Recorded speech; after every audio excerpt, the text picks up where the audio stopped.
الرحمن الرحيم والصلاة والسلام على أشرف المرسلين سيدنا محمد صلى الله عليه وسلم وعلى آله وصحبه أجمعين. أما بعد، النهارده هنتكلم في فيديو جديد على قناة وديني على اليوتيوب. فيديو النهارده بيقول إزاي أروح قرية البهنسة بالمنيا.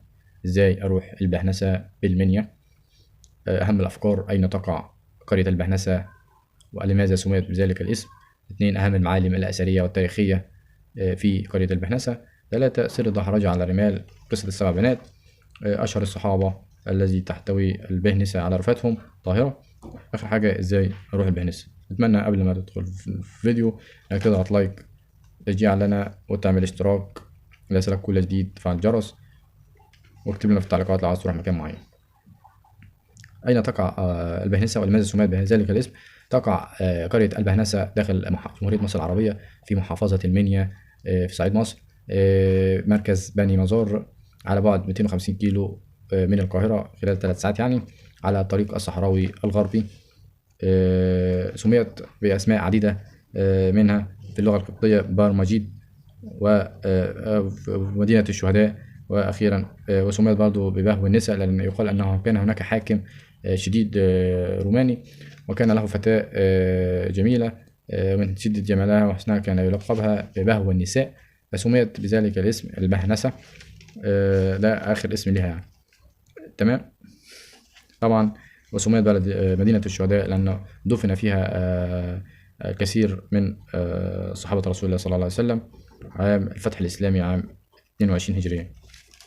نيجي على رقم 2: أهم المعالم الأثرية والتاريخية بالبهنسة بالمنيا.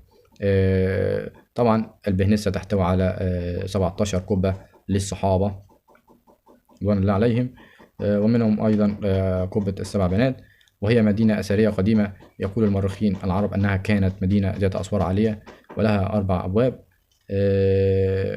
وكان لكل باب 3 أبراج، وطبعا كانت تحوي الكثير من القصور والكنائس، وازدهرت في العصر الإسلامي، وكان يصنع بها أنواع فاخرة من النسيج والسجاد. أيضا من أشهر الأشياء في البهنسة بالمنيا البئر وشجرة مريم عليه السلام. يقال أن أثناء هروب السيدة مريم والسيد المسيح، ويقال أيضا أنها كانت في رحلة في مصر، اختلفت الروايات، أنها كانت تمر بجانب هذا البئر والشجرة، فجلسوا يستظلوا تحت هذه الشجرة وشربوا من هذا البئر الذي كان به مياه مع السيد المسيح عيسى بن مريم ويوسف النجار، فسميت بذلك الاسم ولها مقام حتى الآن. أيضا شهدت البهنسة عصور كثيرة من العصر الفرعوني، مرورا بالعصر الروماني والعصر اليوناني ثم العصر القبطي وانتهاء بالفتح الإسلامي. تسمى البقيع الثاني لكثرة المزارات الأثرية التي يفوح عطر ترابها بدماء الصحابة رضوان الله عليهم، التي كرمت أرض البهنسة باحتواء أجسادهم. أيضا من أشهر قبة التكروري وقبة أبو سمرة وضريح جعفر بن عقيل ومقابر الشهداء طبعا والصحابة. تمام. ندخل على قصة السبع بنات والدحرجة.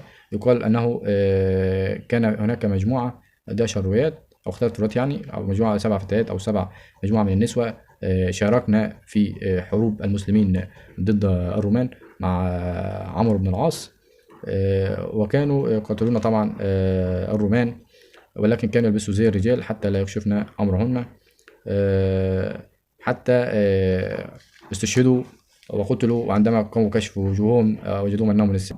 وحتى الآن هذا المكان القبر بتاعهم أو قبره موجود حتى الآن. سر الدحرجة بقى إن الناس بتروح تتبرك، الأهالي بتروح تتبرك بهذا المكان اعتقادا منهم أنه يشفي الأمراض، وأنه يرزق اللي عايزة ترزق بأولاد أو تنجب بتروح هذا المكان. تتدحرج عبارة عن مكان عالي بزاوية عالية، بتتدحرج على الرمال وبتدعي ربنا إن ربنا يكرمها أو ربنا يشفيها وهكذا يعني. تمام. طبعا المكان عيد قومي للأهالي والزوار كل يوم جمعة. طبعا أشهر الصحابة الذين كرمت البهنسة بأجسادهم الطاهرة، أشهرهم الصحابة عبد الرحمن بن أبي بكر الصديق، والصحابي زياد بن أبي سفيان بن الحارث، وسليمان بن خالد بن الوليد، والصحابي سيدنا محمد بن عبد الرحمن بن أبي بكر، وسيدنا الحسين، والكثير والكثير. طبعا إزاي أروح البهنسة في المنيا؟ طبعا البهنسة زي ما قلنا في محافظة المنيا اشهر حاجه انك هتجيب عربيتك الخاصه على الطريق الصحراوي وتروح. تاني حاجه لو معكش عربيه هيبقى عندك تطبيقات زي اوبر وكريم، او تتفق مع عربيه خاصه انها توديك المكان رايح جاي. ده لو انت جاي من بعيد.